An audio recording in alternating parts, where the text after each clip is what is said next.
देखिए, पहली चीज़ तो जहाँ तक मुझे याद है कमिश्नर साहब ने ये बोला गया था, मैंने भी वो इंटरव्यू देखा था जहाँ पे उन्होंने कहा कि we he is going to take a legal actions and whatever legal rights have been reserved. तो मेरा ये, जहाँ तक मेरा जो ज्ञात है उसमें ऐसा बोला गया है, it's a supreme court judgment है, लैंडमार्क जजमेंट्स है कि no one is been authorise to obstruct any sorts of footpath और पाथवेज।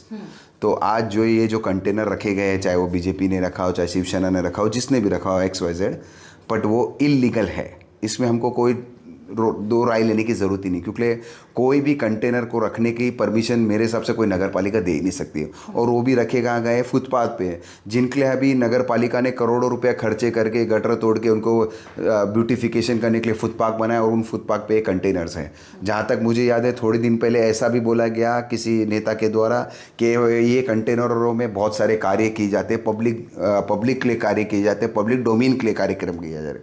तो मेरा ये मानना है, अगर पब्लिक के लिए कार्यक्रम किए जा रहे हैं तो थोड़े दिनों बाद मुझे ऐसा लग रहा है कि हमें पुलिस ऑफिसर्स की भी, पुलिस की भी ज़रूरत नहीं पड़ेगी, क्योंकि पुलिस स्टेशन भी हम कंटेनर में खोल लेंगे।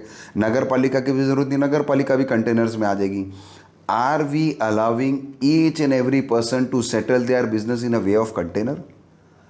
आप, इतनी बड़ी पार्टी है, चाहे वो बीजेपी हो, चाहे शिवसेना हो, चाहे आरपीआई हो, चाहे एनसीपी हो, हर किसी के ऑफिस है। तो अगर आप उस ऑफिस से काम कर रहे हो तो आपको एक कंटेनर की ज़रूरत ही क्या पड़ रही है? अब क्या हो रहा है, ये मुद्दा इसलिए गरमाया है क्योंकि इसका कारण है नगर पालिका इलेक्शंस। अगर आपने देखा रहेगा, ये नगर पालिका इलेक्शंस की डेट सुप्रीम कोर्ट ने जैसे ही बोला, उस दिन से ये मुद्दा गरमा गया है।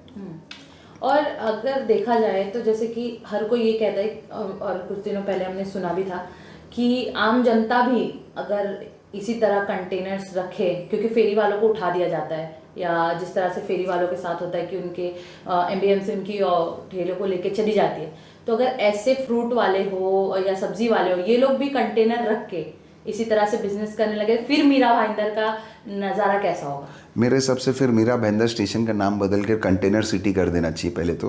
बिकॉज क्या होता है, हर एक नाम जो होता है सिटी का, उसको आइडेंटिफाई करता है। तो जब हम कंटेनर सिटी और इसी तरह से कंटेनर रखे जाएंगे तो कंटेनर सिटी बहुत अच्छा नाम है मेरे हिसाब से। और दूसरा, जैसे आपने कहा, आपके सवाल में आपका जवाब है कि मीरा भाईंदर नगर पालिका हर दूसरे तीसरे दिन जो इलीगल फुटपाथ पे है, चाहे फेरी वाले बैठे हो, इन पे कार्रवाई करती है। तो वैसे ही इन पे भी कार्रवाई होगी, because this is also taking illegal position of a property of a public. ये पब्लिक के फुटपाथ है, पब्लिक को चलने के लिए फुटपाथ बनाया गया है, किसी के कंटेनर और किसी के ऑफिस के लिए फुटपाथ नहीं बने हैं। तो कहीं ना कहीं आप ये कहना चाह रहे हैं कि जिस तरह से बाकी पार्टीज के कंटेनर रखे गए हैं उस पे एमबीएमसी ध्यान नहीं दे रही है? मैं बोल रहा हूँ सारी पार्टी, कोई भी पार्टी हो, मेरे को इस विषय में किसी एक पार्टी का तरफ ना लेते हुए, जो भी पार्टी ये कार्य कर रही है वो गलत कर रही है। और जैसे कि अभी मेहता सर ने अनाउंस किया था कि अभी वो अलग अलग जगहों पर कंटेनर्स रखने वाले हैं, तो क्या लगता है एक बड़े लीडर को इस तरह की बातें जनता तक पहुंचाना, क्या वो सही है? मेरे हिसाब से ऐसा होगा कि वो, जब कोई कार्य नहीं होता है तो आपको उसकी रिएक्शंस करना ज़रूरी होता है। तो ये उनका एक रिएक्शन होगा कि जब वो कंटेनर नहीं हिल रहे, नहीं हटाए जा रहे, तो उनका ये रिएक्शंस होगा मेरे हिसाब से। तो कंटेनर्स के बारे में इतनी इन्फॉर्मेशन है, वैसे आपको पता होगा कि राजू गोयल ने एक लेटर लिखा है डीसीएम को, तो उस विषय पे आप क्या कहना चाहेंगे और वो पूरा मामला क्या है? देखिए, जहाँ तक मैंने भी कोशिश की, तो मुझे भी पता चला कि ऐसा एक लेटर सर्कुलर हो रहा था कल के दिन में। और वो लेटर पढ़ने के बाद मुझे समझ में आ रहा है कि उनकी गुहार हमारे डीसीएम साहब से, माननीय एकनाथ शिंदे साहब से क्या है कि इलीगल ये जो कंटेनर रखे गए इनको लीगल किया जाए। तो अगर ऐसा रहेगा, तो मेरे हिसाब से अगर ऐसा होता रहेगा तो मेरे पास बहुत सारे केसेस आते हैं जहाँ पे बहुत सारी बिल्डिंग इलीगल है, गाले इलीगल है। तो मैं भी यही कोशिश करूँगा कि कल से ऐसे लेटर लिख के डीसीएम और सीएम साहब से ऐसे अपन लीगली करा रहे, ताकि क्या उनको भी नुकसान ना हो। मुझे इन पार्टियों का नुकसान का तो पता नहीं, पर हमारे जो बिल्डर्स लॉबीज जब कितनी बार इलीगल स्ट्रक्चर बनाते, घर बनाते, तो उनको ऑन द स्पॉट तोड़ा जाता है, तो उनका बहुत नुकसान होता है। अगर ऐसे लेटर लिखने से, किसी के बारे में हमको लिखने से, अगर वो इलीगल से लीगल होता है तो मेरे लिए बहुत अच्छी चीज़ है। और मुझे ऐसा लगता है कि ये इलीगल लेटर्स के बेस पे ही, अगर आप देखेंगे तो आपने शिवार गार्डन देखा होगा, जहाँ पे पब्लिक का टैक्स पैसा जमा होता है, जिस टैक्स पैसों से वो चल रहा है, उसमें कितने इलीगल शादी के हॉल बने हुए, ग्राउंड्स बने हुए, शादी के कार्य होते हैं। तो उस पर भी कार्रवाई होनी बहुत ज़रूरी है मेरे हिसाब से।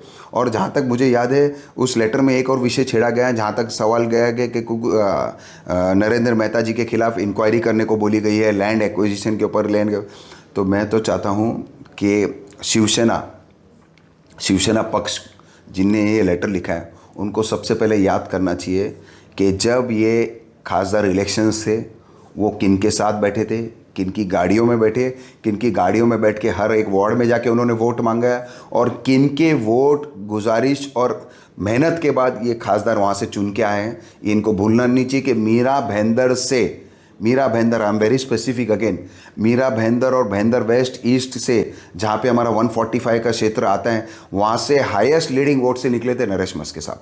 तो ये किसकी मेहनत थी?